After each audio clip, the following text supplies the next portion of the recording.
Fraternidade Branca é uma fraternidade de seres que trabalham abnegadamente, desinteressadamente, assistindo à evolução do planeta Terra e de toda a humanidade.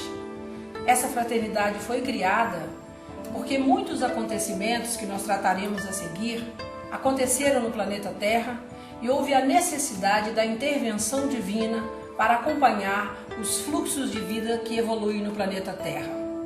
A função da fraternidade é criar condições no planeta para acelerar o processo de evolução de todas as formas viventes no nosso amado planeta Terra. E ela somente se expressa agora, ou se deixa conhecer, exatamente porque a humanidade está em condições de interagir com essa fraternidade. Essa fraternidade foi criada há milhões de anos atrás e esteve trabalhando até agora nos bastidores dos acontecimentos externos do planeta, e agora ela se expressa porque ela deseja e necessita que a humanidade interaja mais e assuma responsabilidade, isto é, a capacidade de responder às necessidades do planeta. Porque para que o planeta continue em órbita, a humanidade precisa gerar uma quantidade suficiente de luz. E é exatamente isso que está acontecendo agora. A fraternidade se expressa para interagir e entregar a responsabilidade do planeta à humanidade. O mestre ascensionado é um ser liberado, isto é, um ser que não somente conquistou a compreensão das leis que regem o planeta, mas também adquiriu o domínio dessas leis. Um ser iluminado é um ser que adquiriu somente a compreensão da lei. Um ascensionado tem o domínio da lei. Por exemplo, o amado Mestre Jesus caminhava sobre as águas, isto é, tinha domínio sobre o seu corpo emocional. O Senhor Gautama, o Buda, que é, dentro dos ensinamentos da fraternidade, a entidade mais elevada do planeta, ele conseguiu, através da descoberta das 4 nobres verdades, erradicar o sofrimento. Então ele conquistou a mestria também sobre as suas emoções e muitos outros aspectos que o tornaram a maior entidade espiritual deste planeta. Cor-servidor ou cor-servidores são seres ou grupos que trabalham em sinergia com os mestres ascensionados. Seria a contraparte dos mestres no plano físico, executando os planos de aceleração da vibração do planeta. Os aspectos masculinos e femininos da Terra é Virgo e Peler. Virgo é o aspecto feminino e Peler é o aspecto masculino. Esses dois seres, eles são os governantes ou os espíritos da Terra, juntamente com uma legião de seres, de espíritos guardiões, de anjos, de devas, enfim, que compõem a hierarquia da Terra. Segundo os ditames dos mestres ascensionados, uma raça raiz necessita de 14.000 anos para completar a sua ascensão. Sabemos, também baseados nos ensinamentos dos mestres, que as 3 primeiras raças raízes ascensionaram direto e não quiseram nenhum comprometimento com a evolução do planeta. Não criaram karma, então puderam fazer a sua ascensão nesse período de 14.000 anos. Mas vamos às raças raízes. A primeira raça raiz foi a raça polar. A segunda raça foi a raça hiperbórea. A terceira raça lemuriana.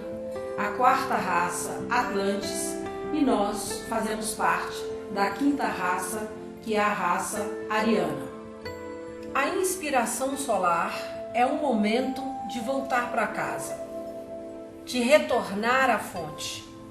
Há o momento da expiração solar, que é o momento que os planetas têm oportunidade de se desenvolver, e o momento de inspiração. Nesse momento, a Terra ocupa o 4º lugar e está se preparando dentro da ordem dos planetas para ocupar o 3º. Isso significa que a Terra se aproxima do Sol. A vibração do planeta Terra precisa ser acelerada porque nós vamos entrar dentro ou no campo vibratório ou ficar mais próximo do campo vibratório do Sol e precisamos melhorar a nossa frequência vibratória, vibrar na frequência da luz, senão nós não suportaríamos. Os retardatários são seres que não conseguiram acompanhar o desenvolvimento ou a evolução dos seus planetas e precisaram ser repatriados. Esses retardatários vieram de vários sistemas que precisaram evoluir, que estavam acompanhando a inspiração solar e, naturalmente, precisavam de um novo lar planetário, e a Terra os aceitou. O principal problema dos retardatários era a arrogância, era a prepotência e também a dificuldade de aceitar as mudanças. Por isso, estavam estagnados, apegados, tiveram dificuldades com as questões do desapego e não conseguiram avaliar ou avançar junto com seus planetas. E esses seres que viviam aqui, ao interagir com os retardatários, começaram a criar aquilo que biblicamente nós conhecemos como a névoa que levantou-se e cobriu toda a terra. Essa névoa é o véu de Maia, que é o véu da ilusão. Então os retardatários, eles trouxeram alguns problemas que o planeta Terra não tinha até então. E à medida que esses problemas foram se aprofundando, começaram a vazar a energia negativa do planeta Terra e algumas providências foram necessárias para conter esse episódio. Como, por exemplo, a humanidade pura que vivia aqui começou, pela curiosidade, a adotar alguns desses conceitos ou dessas experiências, e esse acontecimento é o que nós chamamos a queda do homem, ou a queda da consciência, ou a expulsão do paraíso. O homem se desconectou da sua presença eu sou e passou-se a criar aquilo que nós chamamos o ego. A lei cósmica exige que para um planeta se manter em órbita, ele necessita gerar e emitir uma certa quantidade de luz. Ou seja, precisa produzir energia harmoniosa ou construtiva para garantir o seu lugar no sistema solar. Devido à queda da consciência e à baixa vibração vigente, a Terra estava com um grande dilema.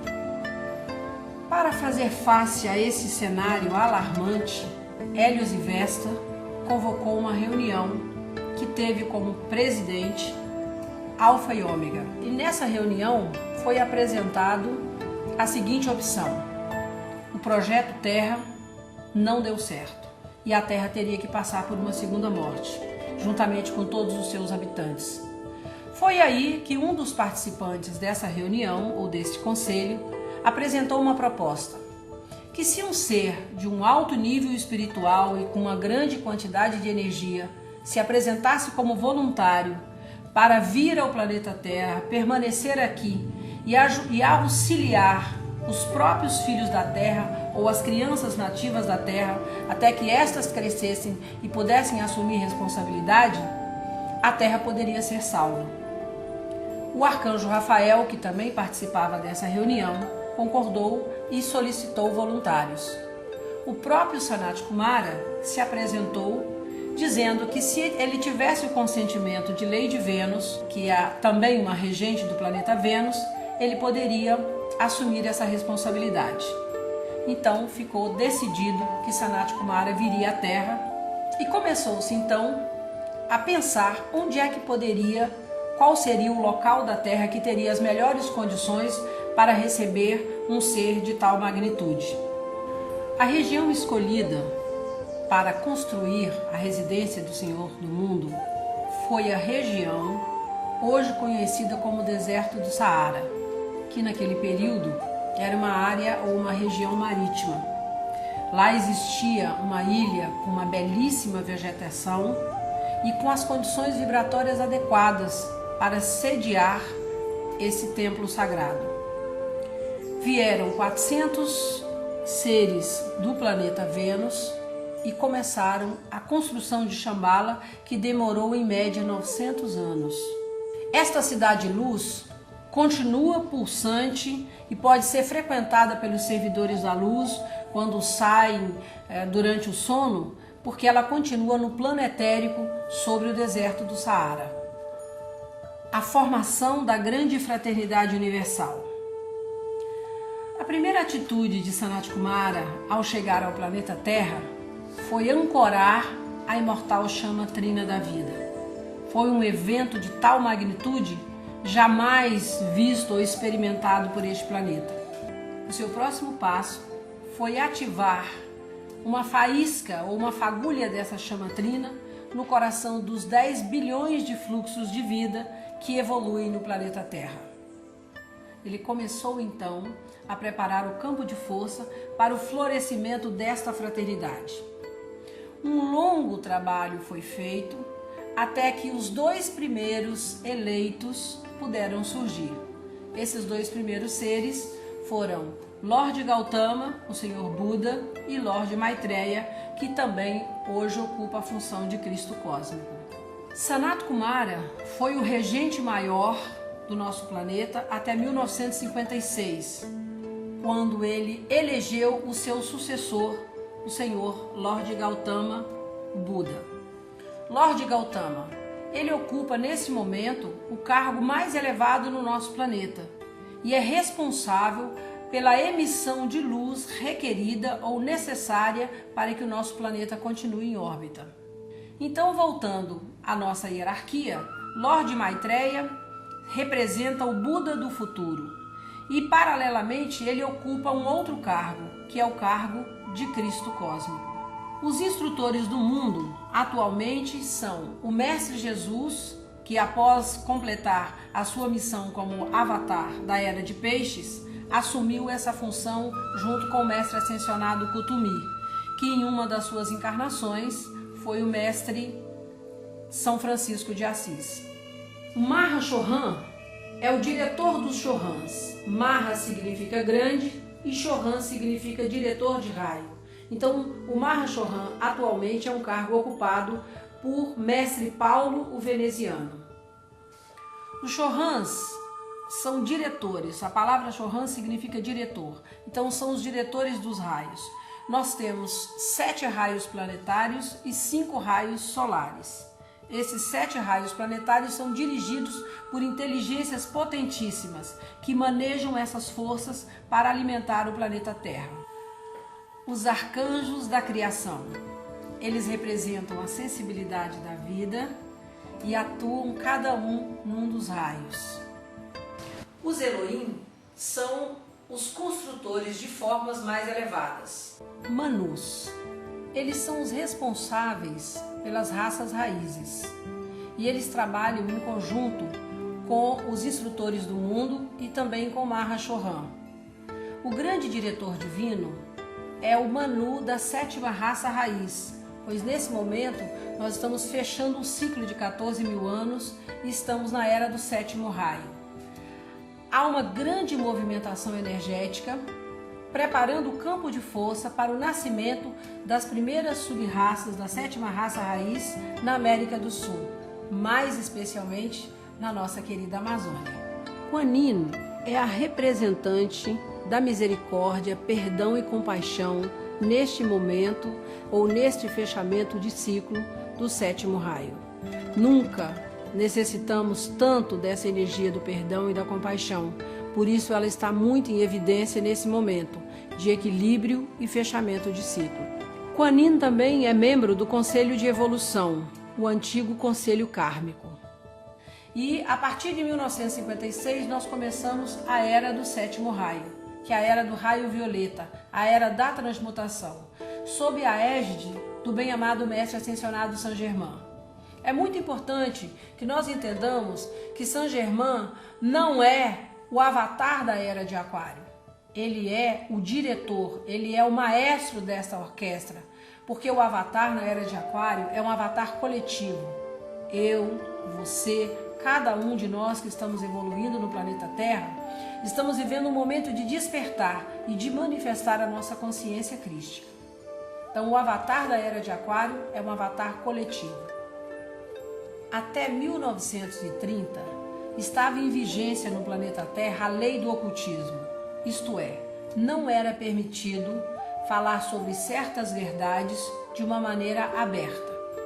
Somente os discípulos e iniciados que participavam das escolas de mistério tinham acesso a determinados conhecimentos. Por exemplo, o amado Mestre Jesus não pôde falar sobre a chama violeta abertamente, mesmo que ele tenha aplicado a chama violeta no seu processo de ascensão. Madame Blavatsky, por exemplo, não teve a permissão de falar sobre determinados ensinamentos, como por exemplo a chama violeta. Mas em 1930, quando foi banida a lei do ocultismo, foi possível trazer o conhecimento da presença Eu Sou e também do fogo violeta para toda a humanidade. A presença Eu Sou é a presença de Deus dentro de nós. Durante muito tempo, desde a queda da consciência, nos foi ensinado a adorar e a reverenciar um Deus fora de nós. Mas Moisés já se referia a esse Deus falando do I am que I am, ou do Yod-He Vod-He, ou eu sou aquele que eu sou. É a mesma coisa.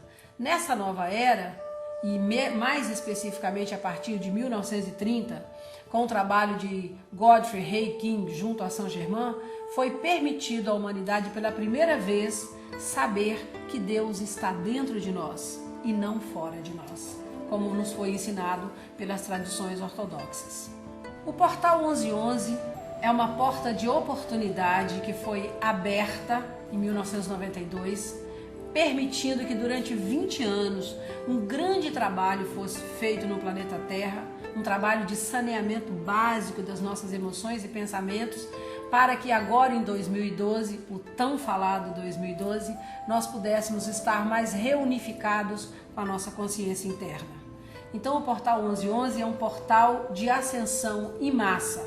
Todos aqueles que despertarem a sua consciência, que estiverem sintonizados com a sua essência, online, com o seu Deus interno, estão sendo convidados para deixarem para trás aquilo que não serve mais e passarem por esse portal de ascensão. 2012 é um ano de realizações, não é um ano para ser temido, mas é simplesmente um tempo que foi dado pela hierarquia para a mudança de consciência. A nova era é um tempo de ser, de reconhecer o potencial que existe dentro de cada um de nós e de colocar esse potencial a serviço da felicidade e da plenitude. Afinal, esse planeta é maravilhoso e ninguém veio aqui para sofrer. O sofrimento é uma escolha. A dor pode ser inevitável, como diz os sábios, mas o sofrimento com certeza é uma escolha. Então a nova era é uma era de felicidade, de plenitude, onde nós vamos comungar novamente com a nossa essência, que pode ser chamada de Deus, de Alá, de Krishna, de Buda, não importa. A essência é uma só. Nos tempos passados, quando um ser fazia a sua ascensão, ele precisava deixar o planeta, isto é, precisava desencarnar. A boa nova é que nesses tempos atuais nós podemos fazer a nossa ascensão e permanecer no planeta e continuar evoluindo com o planeta. Então a grande chave para os iniciados é: cuidem dos seus corpos atômicos, cuidem de sua matéria ou desse invólucro que reveste o seu espírito, porque ele é, neste momento, um veículo decisivo para a execução do seu plano divino. Obviamente, existe muito mais coisas para se falar sobre a grande fraternidade branca universal, sobre os mestres ascensos e sobre a nossa interação com eles. Porém, o que é mais importante nessa era é sabermos que nós somos muitos, mas muitos, milhões de seres despertos no planeta Terra, trabalhando para melhorar e para elevar a vibração do nosso planeta. Se há muitos milhões de anos atrás, durante a queda da consciência, o eixo da Terra ficou inclinado em 45 graus e a Terra corria graves riscos, hoje os nossos esforços estão fazendo com que o eixo da Terra seja novamente alinhado e temos a boa notícia que já está em 23 graus, essa inclinação. Muitos são os trabalhadores da luz dedicados, alguns expostos externamente, com grupos abertos, outros trabalhando no silêncio dos seus corações, em cooperação com a hierarquia espiritual, para estabelecer a era da plenitude, a era da liberdade espiritual. Tudo o que a hierarquia espera de nós é que nós respondamos à altura da demanda desse momento. Estarmos aqui conscientes da nossa responsabilidade e da importância das nossas ações e das nossas escolhas, que a cada instante estão impactando o planeta e estão decidindo o futuro da Terra e da humanidade. I am.